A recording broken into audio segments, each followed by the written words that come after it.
Hello बच्चों, कैसे हैं आप सब। उम्मीद करता हूं आप सब बढ़िया होंगे। जैसा कि आप जानते हैं कि हम supplementary exam 2025 class 10th mathematics के लिए इम्पोर्टेंट क्वेश्चन कर रहे थे। पिछली वीडियो में हमने काफ़ी क्वेश्चन सॉल्व कर लिए थे। आज की वीडियो में हम क्वेश्चन नंबर 3 से स्टार्ट करेंगे। तो आप देख सकते हैं क्वेश्चन आपके सामने लिखा है। क्या है बेटा कि HCF 306 और 657 बराबर 9 दिया है। तब हमें LCM 306 और 657 ज्ञात करना है। यहाँ पे हमारे पास 306 और 657 का जो HCF है वो कितना दिया गया है, 9 दिया गया है। और हमें 306 और 657 का LCM ज्ञात करना है। तो सबसे पहले बेटा हम क्या करेंगे, जो हमें दिया है उसको लिख लेंगे। तो दिया है, क्या दिया है बेटा, हमें हमें दिया है HCF 306 और 657 बराबर 9। और हमें यहाँ पे LCM बेटा ज्ञात करना है। तो हमने 10th क्लास में एक फॉर्मूला सीखा है। फॉर्मूला क्या होता है बेटा, दोनों संख्याओं का गुणनफल, दोनों संख्याओं का गुणनफल, दोनों संख्याओं का गुणनफल बराबर होता है बेटा LCM इंटू HCF के। अब यहाँ पे क्वेश्चन में आप देख सकते हैं कि एक संख्या हमें 306 दी है और एक संख्या 657। तो दोनों संख्याओं का गुणनफल करेंगे तो 306 गुणे कितना हो जाएगा बेटा, 657 बराबर LCM हमें निकालना है तो LCM की जगह LCM ही लिख देंगे। और HCF का मान हमें 9 दिया है। इसे बेटा सॉल्व करेंगे तो 9 हमारा गुणा में है, पक्षांतर करेंगे तो बटे में आ जाएगा। तो 306 गुणे 657 बटे में कितना हो जाएगा बेटा, 9 बराबर में हमारा बचेगा LCM। 9 से यहाँ पे 306 को काटेंगे तो 9 तिहाई 27 और 9 चौके 36 यानी 34 गुणे 657 बराबर हो जाएगा बेटा LCM। अब जब आप 657 और 34 का मल्टीप्लाई करेंगे तो आपका जो है वो कितना आ जाएगा बेटा, यहाँ पे मल्टीप्लाई करने पे आएगा 22,338। कितना आ जाएगा बेटा, 22,338 बराबर हो जाएगा LCM। इस प्रकार से हम इस टाइप के क्वेश्चन जो है वो सॉल्व कर सकते हैं। तो उम्मीद है कि क्वेश्चन आपको समझ में आ गया होगा और किस प्रकार से सॉल्व करना है ये भी आप बेहतर तरीके से सीख गए होंगे। तो चलो चलते हैं अगले क्वेश्चन की ओर और देखते हैं क्वेश्चन नंबर 4। क्वेश्चन नंबर 4 आपके सामने है। क्या है बेटा, जांच कीजिए कि क्या किसी प्राकृत संख्या n के लिए संख्या 6 की पावर n अंक 0 पर समाप्त हो सकती है या नहीं हो सकती है। तो कोई भी नंबर 0 पर समाप्त कब होगा और कब 0 पर समाप्त नहीं होगा, इसको आप जरूर याद रखिए। तो यहाँ पे बेटा हमें एक पॉइंट याद रखना है। यदि किसी संख्या के गुणनखंड में 2 और 5 का एक जोड़ा मिलेगा तो वो संख्या जो है 0 पर समाप्त होगी। अगर बेटा 2 और 5 का जोड़ा हमारे पास नहीं होगा तो वो संख्या 0 पर कभी भी समाप्त नहीं होगी। तो इस प्रकार से हमें इन दो पॉइंटों को याद रखना है कि अगर किसी संख्या के अभाज्य गुणनखंड में 2 और 5 का एक जोड़ा बनेगा तो वो संख्या 0 पर समाप्त होगी। अगर 2 और 5 का जोड़ा नहीं बनेगा तो वो संख्या 0 पर समाप्त नहीं होगी। यहाँ पे किसके लिए बात कर रहा है, 6 की पावर n। इसका मतलब जो 6 है इसके अभाज्य गुणनखंड में यदि 2 गुणे 5 का एक कोई जोड़ा हमें मिलेगा तो वो संख्या 0 पर समाप्त होगी, अदरवाइज 0 पर समाप्त नहीं होगी। तो हम यहाँ पे 6 के जो है वो अभाज्य गुणनखंड करके देखेंगे।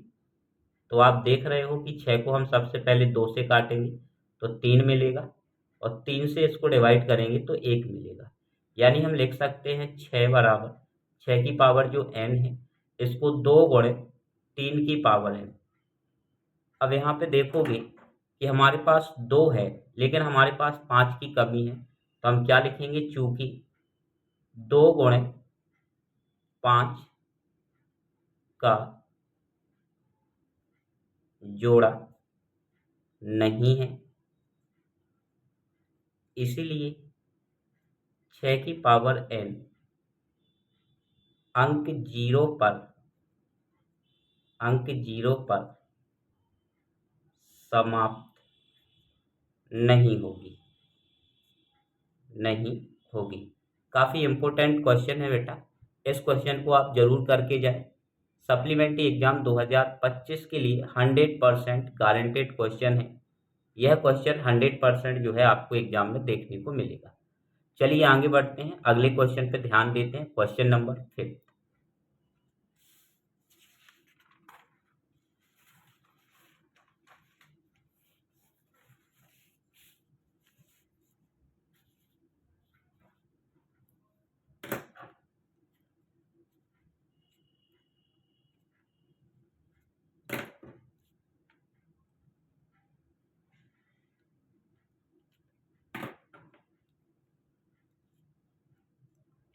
क्वेश्चन नंबर 5 बेटा आपके सामने है। क्या है? दिए गए ग्राफ में px के लिए शून्यकों की संख्या ज्ञात कीजिए। हमारे पास दो ग्राफ है, एक ग्राफ j है और एक ग्राफ j है। इसमें हमें शून्यकों की संख्या ज्ञात करनी है, वो भी किसके लिए बेटा? px के लिए। तब हम क्या ध्यान देंगे कि दिए गए ग्राफ में x अक्ष जितने बिंदुओं पर प्रतिच्छेद करेगा उस ग्राफ के उतने ही शून्यक होते हैं। तो हमारे पास ये बेटा x अक्ष है और हम देख पा रहे हैं कि इस वाले ग्राफ में जो x अक्ष है वो केवल एक ही बिंदु पर प्रतिच्छेद हो रहा है। तब हम कहेंगे कि दिए गए ग्राफ में जो शून्यकों की संख्या है, शून्यकों की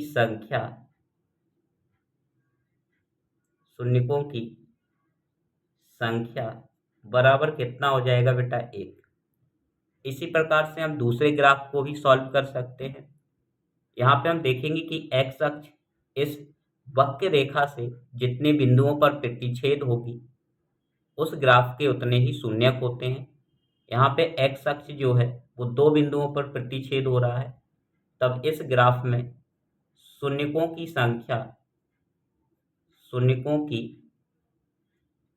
संख्या बराबर कितनी हो जाएगी बेटा? 2 हो जाएगी। कितनी हो जाएगी? 2 हो जाएगी। तो उम्मीद है कि क्वेश्चन नंबर 5 आपका जो है वो क्लियर होगा। और आपने देखा होगा कि जो अभी पेपर हुए हैं उसमें भी हमारा 5th क्वेश्चन आया हुआ है और सप्लीमेंट्री एग्जाम 2025 में भी आपको देखने को जरूर मिलेगा। तो आप इस क्वेश्चन को भी जो है एक बार देख के जाए, और यदि आपको क्वेश्चन अच्छा लगा है तो वीडियो को लाइक, सब्सक्राइब और हमारे चैनल को जो है वो सब्सक्राइब जरूर करें।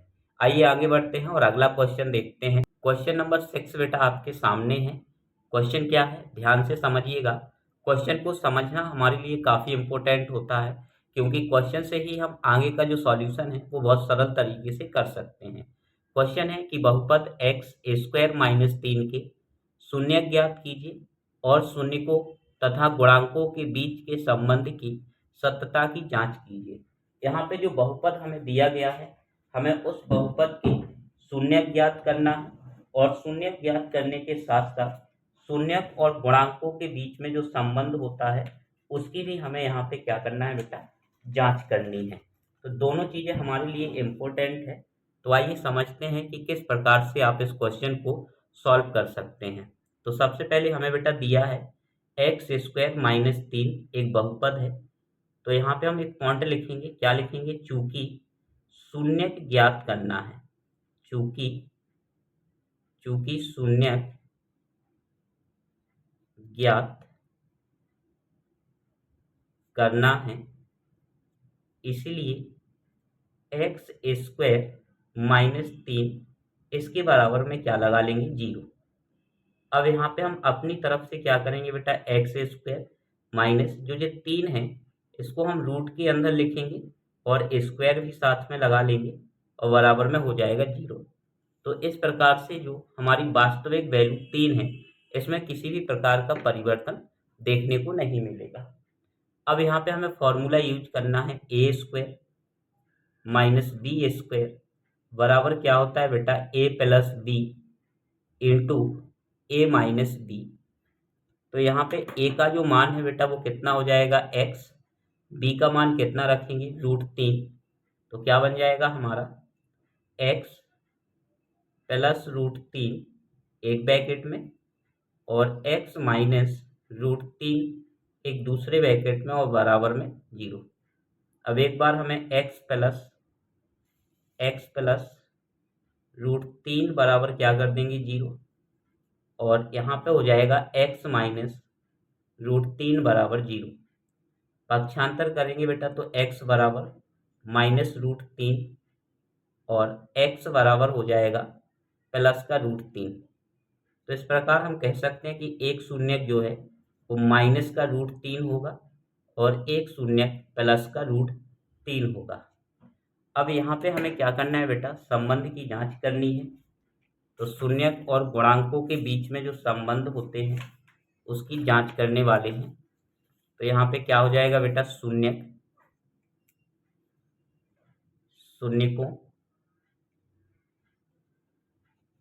शून्यकों तथा गुणांकों के बीच संबंध। दो शून्यक है तो बेटा संबंध भी कितने बनेंगे, दो संबंध बनेंगे। पहला संबंध क्या होगा, शून्यकों का योगफल, शून्यकों का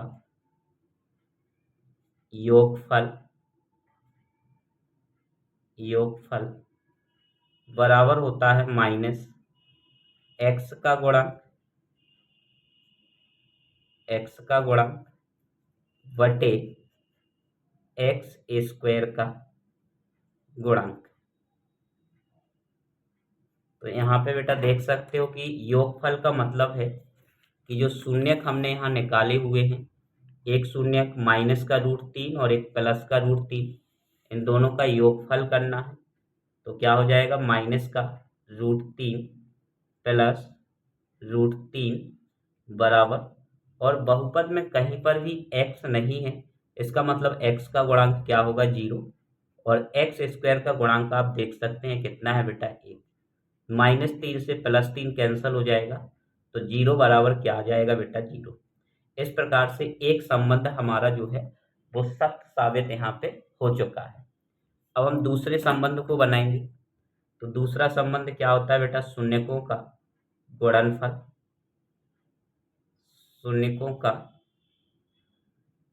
गुणनफल बराबर होता है बेटा अचर पद बटे x² का